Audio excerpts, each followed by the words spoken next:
And just when y'all thought I was letting up. Hey, yo, Adrian, talk your shit. Adrian D. Edward, PC. At A. Edward Lawyer. Holla at your girl in New York and New Jersey. También yo hablo español. Si tú necesitas un abogado que hable español, tú me tienes que llamar. Welcome back to the second part of episode 26 to G-Wall Chronicles. This is your co-host, Maisa. It's been a minute since you guys seen me, but I'm always here. I've been on the boards, working the cameras. And we are back with Queen Adrian. Good afternoon, Miss Maisha. Yes. We are extremely happy to have you here. Thank you again. Thank you for having me. For blessing us with your presence, blessing us with your knowledge, blessing us with knowing that anything is possible. Being from the black and brown community, a lot of young ladies feel that they cannot accomplish certain things.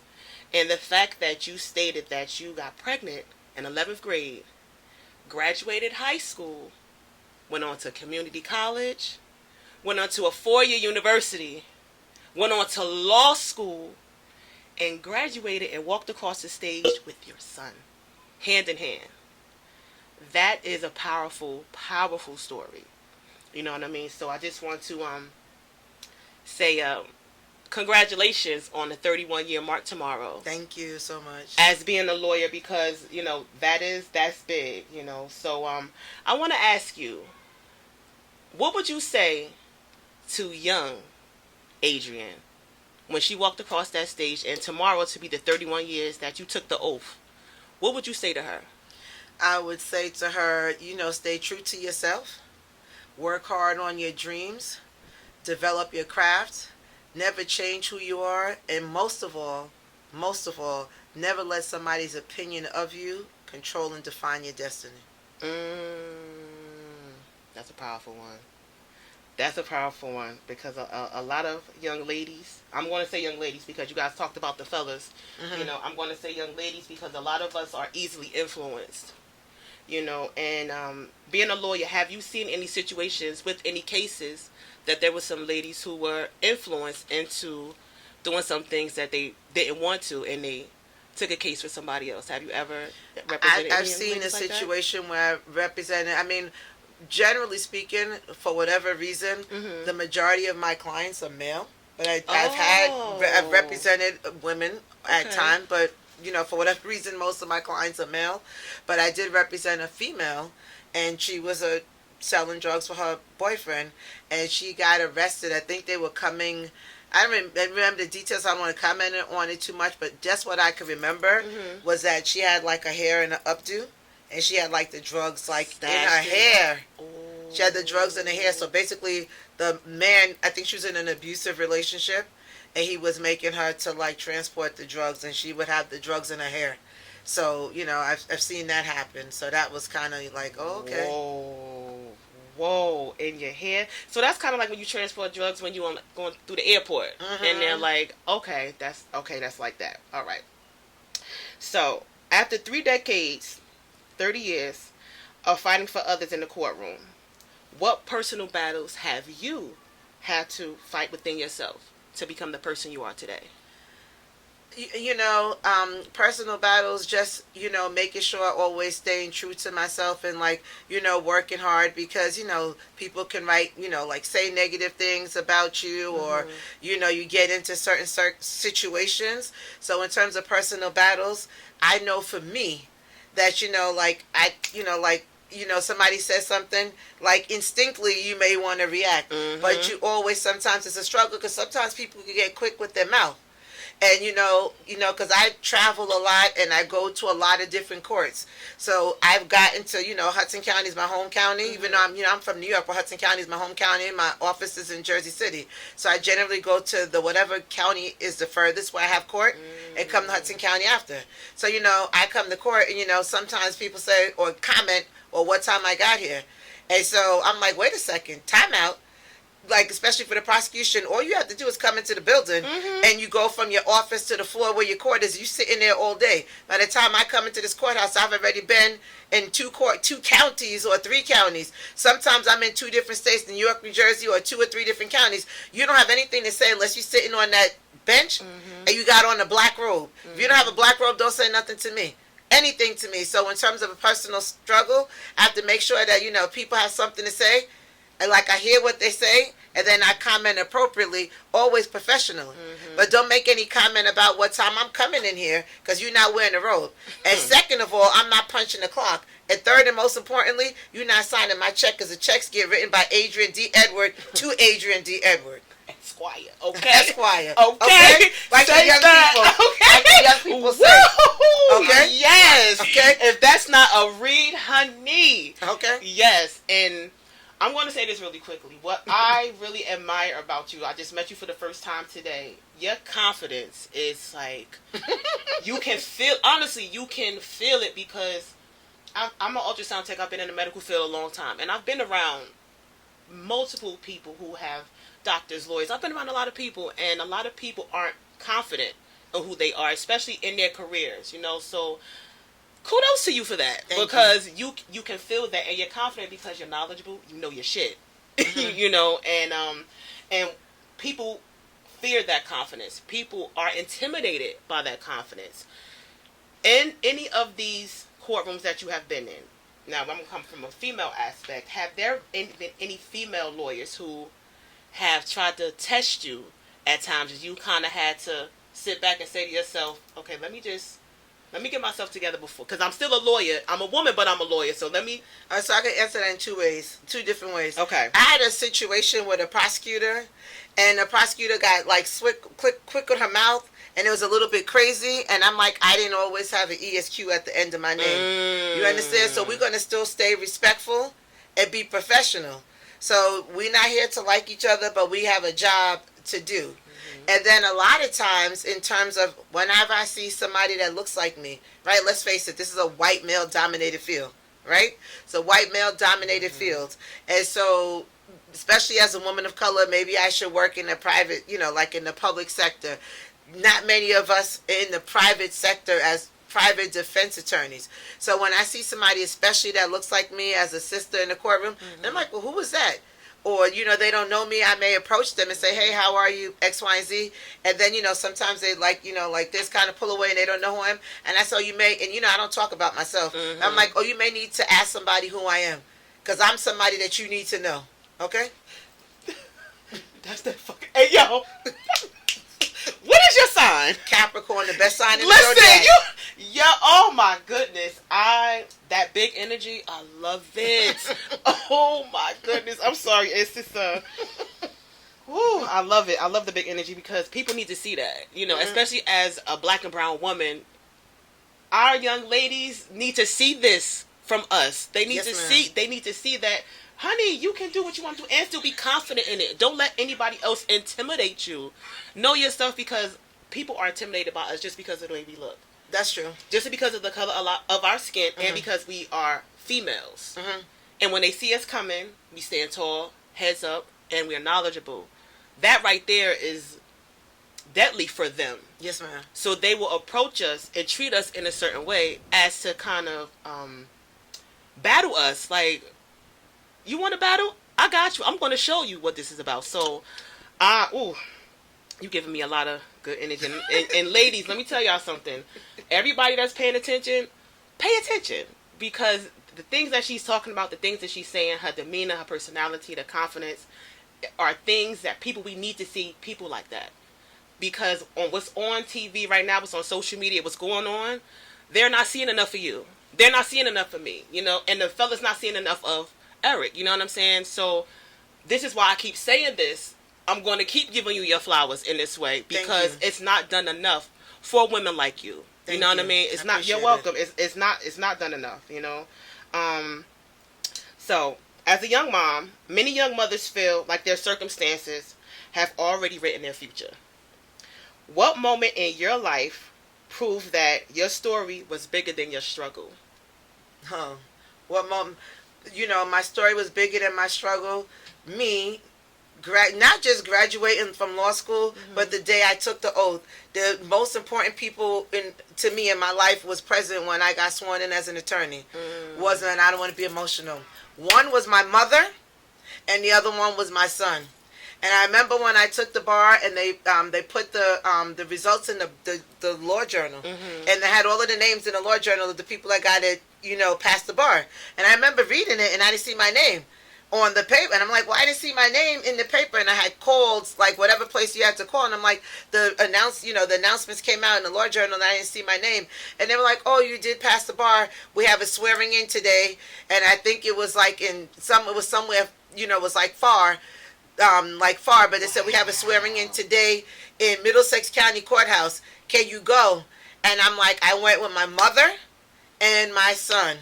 And at the time when I got sworn in to the bar, on that day my son was 8 years old. Wow. My son was 8 years old. I'm proud to say that same son who was an attorney today, he's going to be 40 next month. Yes. He's going to be 40 years old next month. So I went and was sworn in to the bar on that day with my mother and my son witnessing that at that time.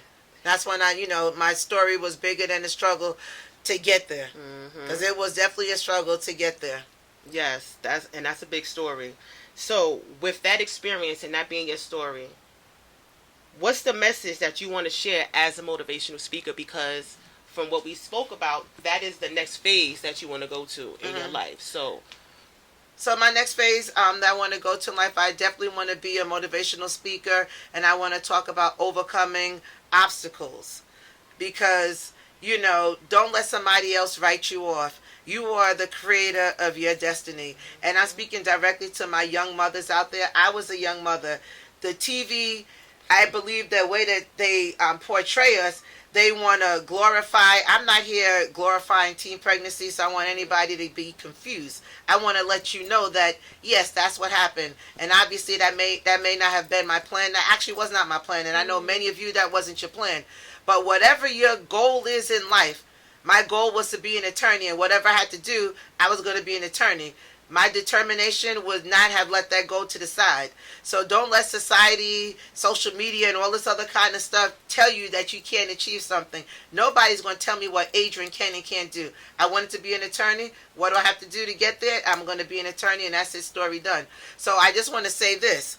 I graduated high school at 17. I had my associate's degree at 19. I actually finished college at 20, but walked across the stage from college at 21 with my bachelor's of science from St. John's University. I graduated law school at 24, and I opened my law firm at 26. Whoa. Okay? So I'm not going to put anything else, because then everybody's going to know my age. So in October of this year, my business has been open 30 years. October 1996, I opened my practice. Wait a minute. So you opened your practice at 26. Not even a full year after being a lawyer, pretty much. Correct. It wasn't even a full year. Correct. How did you do that? Because I knew early I probably couldn't work for anybody, because I don't like people telling me what to do. So I knew I had to be my own boss. But I'm going to tell you, something had got me there also. Okay. Because I was working for a firm. I was working for a law firm as a woman of color. And I worked for this firm. I'm not going to get into the details, but anytime the firm had like a luncheon or they had anything, they always sat me with the secretaries. And it was a lawyer, it was a male attorney, he had a male associate, and it had a male paralegal. And the paralegal and everybody's name was on the letterhead, and my name wasn't on the letterhead. And I was told, well, he can't have a young whip, and I had to call the lawyer Mr. X. I couldn't call him by his first name, but the male attorney and the paralegal did call him by his first name. But I wasn't allowed to do that. And I was treated just like the secretary. I believe everybody should be treated the same, but I was treated like differently. And then what really disgusted me was that we were in his office one day, and there was a client that came, and I remember I was at the copy machine, and I remember seeing that client's face. And then a few days later, I had to go to court. And while I'm at court, I hear somebody keep saying, Adrian Edward, Adrian Edward. And I'm looking at the elevator, and I saw this person approach, like, it was almost the third woman of color that he stopped. And then I went over to him, and I'm like, I'm Adrian Edward. And he says, oh, well, Mr. So-and-so said that you were going to be here representing me. And I said, well, why were you stopping him? And he said, the attorney said, I'm sending a woman to represent you. I'm sending a black woman to represent you. Not an attorney, not whatever, Whoa. a black woman. And so I had to tell that attorney about himself, and I knew right away that I was not going to be able to work in that office or that environment. I need to have my own situation so that, I could be in control, because I thought that was disrespectful. It was very offensive. You can say you're sending an attorney, but you had to categorize me. I'm sending a black lady to represent you. And I remembered that person a few days earlier when I was making copies in the office. All the lawyer had to do was introduce me and say, oh, this is the client, or you're going to represent him on this day, rather than address me like, I'm sending this black lady to represent you. So I was offended. Wow. So after that happened, how soon did you make the decision to step away from that firm? It was already going to happen. Oh, you were already in the I work. was already saying I was going to do that. Okay. But so I was already saying I was going to do that, but that gave me confirmation that, this is what you need to do. Right. So when you got your own firm, did you have any other lawyers, or was just you by yourself? I didn't know anything. I had got this office, and like, how am I going to pay for this office? And I remember I got this book. I found this book, how to open a practice, how to open a law firm or open a law practice without missing a meal or something. And I got this practice office. I'm like, how am I going to pay the rent? And so the attorney actually happened to be an attorney for a housing authority. And I said, listen, I can go to court for you in exchange for rent. So he was an attorney for the housing authority, and he had to go to court like once a month. And I said, I'll go to court and represent the clients in housing court for you in exchange for having my rent. And then I would just go to court, and then I was going to different events, networking, handing out my business cards. Hi, my name is Adrian Edward. Can I work for you? Can I do per diem, whatever? And just start to get my name out there, etc. And then, go to court and, just like watch and observe. And then, Wow. Y'all see that? Faith, prayer, determination, right? Consistency. Believing in yourself literally is what you did to start this firm. Knowing that it's a lot of people who know that they can't work for anybody. There's a lot of people, but a lot of people are afraid to step out. And you did that. Wow. You definitely did that. Thank you. Yes, you're welcome. Okay, so this is just a question about females. Even though you said, you represent a lot of males, but as a woman, I just want to know your thoughts on this. So you have a lot of females who are in the justice system, and they're mothers, daughters, and caregivers. In your experience, what are some of the biggest barriers that women may face when re-entering society? And how can they stay hopeful when it feels like every door is literally being closed on them? So I think it's different for women coming back than it is for men, because a lot of time, like women, we're mothers, we have motherly instincts. A lot of time, the women have children. Most of the time, they lose custody of their children. So what do I think is the biggest, hardest thing for them? Is, getting reunified with their children and getting custody of their children back. And a lot of times, I think the substance abuse plays a big role with regard to women and just society and how they're viewed and everything when they come back into society. So I think the women have just it's a different time than men have in coming back. Yeah, I definitely can see that. I know a young lady. I don't know her personally, but I know of this young lady who had that issue. She didn't go to jail for a long time. It was only like a few months, maybe like 5 or 6 months, but she lost custody of her children. And it was hard for her to get them back. Like, even the father was not even trying to give the kids back, to her. So you see that a struggle a lot with women, even though sometimes they'll give the children to women quicker than men, to the mothers quicker than the fathers. But when you go to prison and you lose your children, it's harder. It's harder to get them back. Yes, ma'am. So with that, even though you're not in family court, do you know if anything some women can do to better assist them in getting their children back? So I do family court cases. Oh, you do? I do. I absolutely. I do family court cases. So I believe they have to do like those training classes, whatever classes they talk about, reunification classes, and they have different type of classes that you could do parenting skills, and things like that, because the kids have to be reacquainted with you. Right? Because especially if you were incarcerated and the kids came to visit you and view you, they know you as mommy, but only because they come to visit you for this little hour and go home. So your relationship is different. So you have to reestablish that connection and that bond with your children. Yeah, that's... Oh, okay. That's those classes. Do you think those classes really help, though? The courts look at it. Well, what did you do? What do you have in black and white? Because you need to be able to show so that they can see you're doing something and doing steps to reunify with the children. Okay.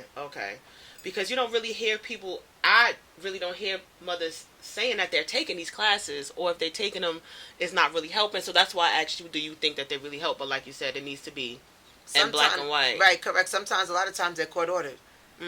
Psychological evaluations, drug testing, parenting classes. What did you do? So they want to make sure that you'll be able to have the children, unify with them. The children are not going to be in harm's way.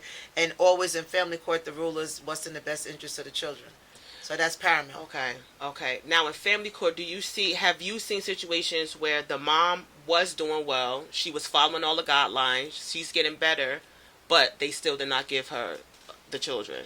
I see cases like that sometimes, and they don't give the children back, or it takes very long. And I will tell you, just on the case that I recently did in Queens specifically, and I believe in that situation, I believe, this is my own personal opinion, because there were like some allegations, and I believe that they were like unfounded allegations, but because they were in the situation, had to go through all of this rigmarole. And I think that if they were in a different type of situation or a different background, it would not have taken that long to get the children back.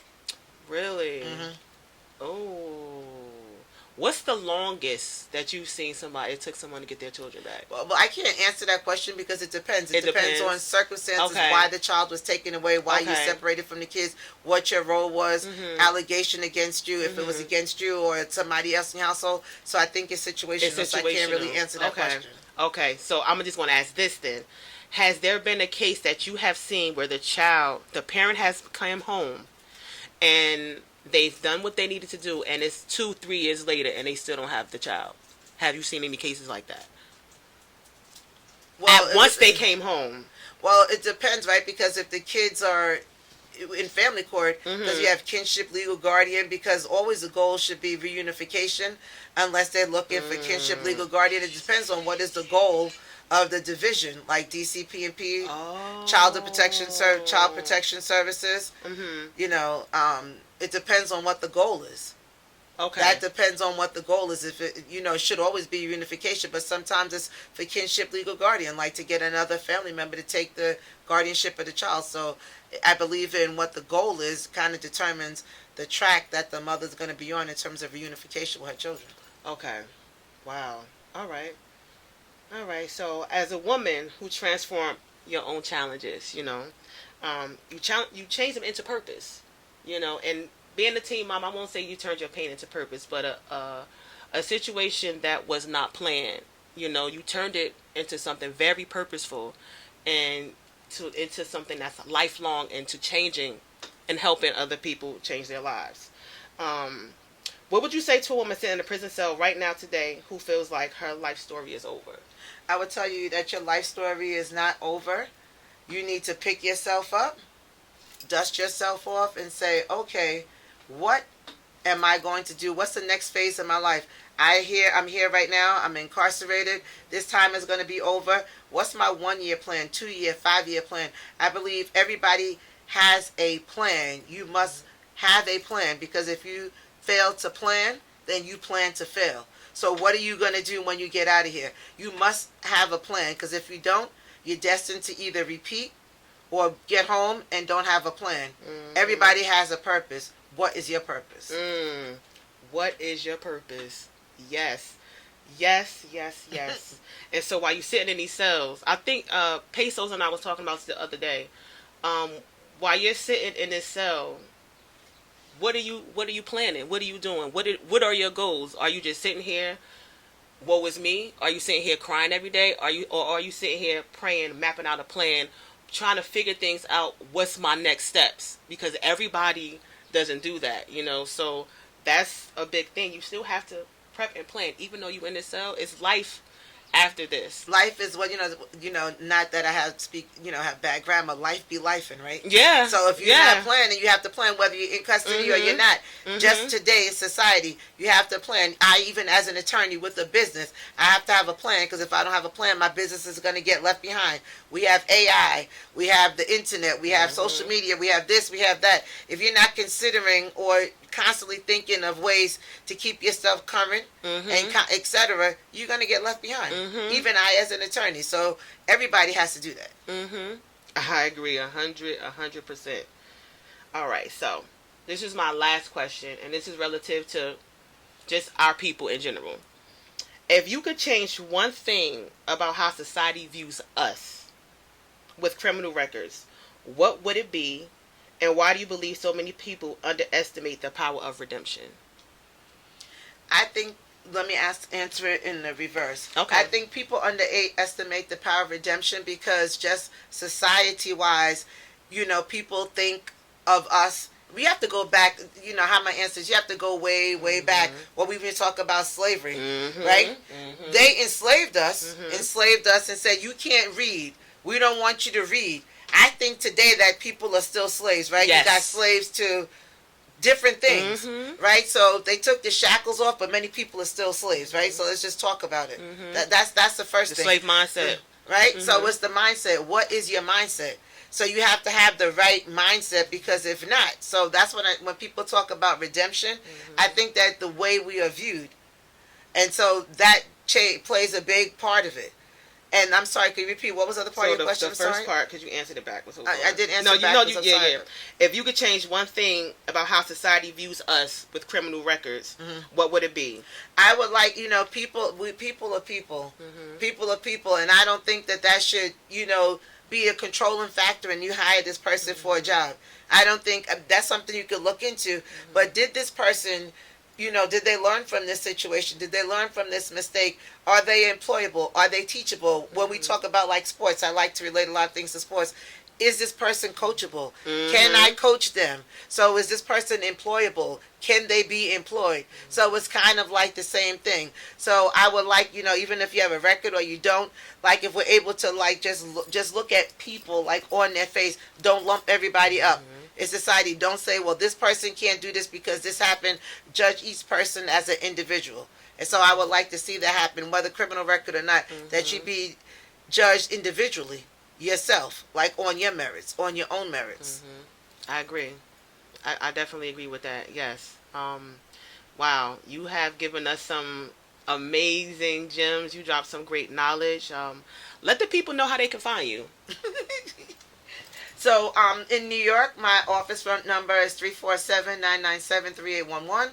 My office is located at 15503 Jamaica Avenue, Jamaica, New York.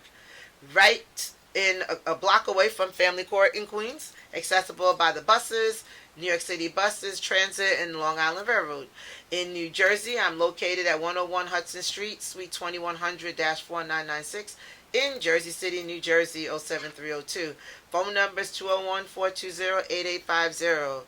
My email is aedward@lawyer.com. My website is criminaldefensenyc.com, and my Instagram is @aedwardlaw. Y'all hear that? So, make sure if you have any issues, whether it's criminal, family court, right? Criminal and family court, correct? Right, so I do criminal defense, state and federal. I do family court, matrimonial, divorce, immigration. And then also do civil rights work. So I have a lot of those situations going on.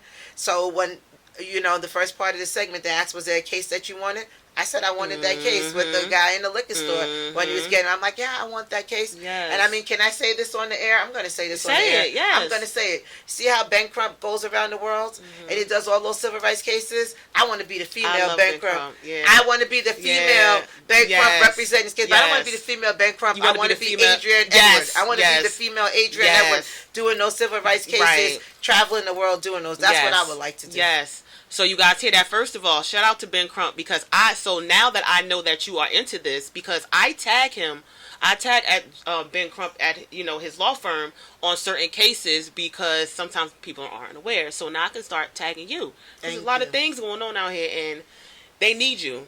They definitely need you. So make sure you guys follow Miss Adrian. She dropped all those gems. Rewind if you need to.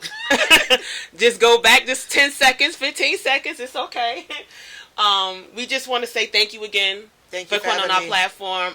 When Pesos told me he was, you were going to come on, and he told me your story, a little bit of your background. So, okay, we need her. Yes, and the people need you. So thank you again. We look forward to many more experiences with you, working together. She is next phase, motivational speaking. So, if you need to book her, she is available.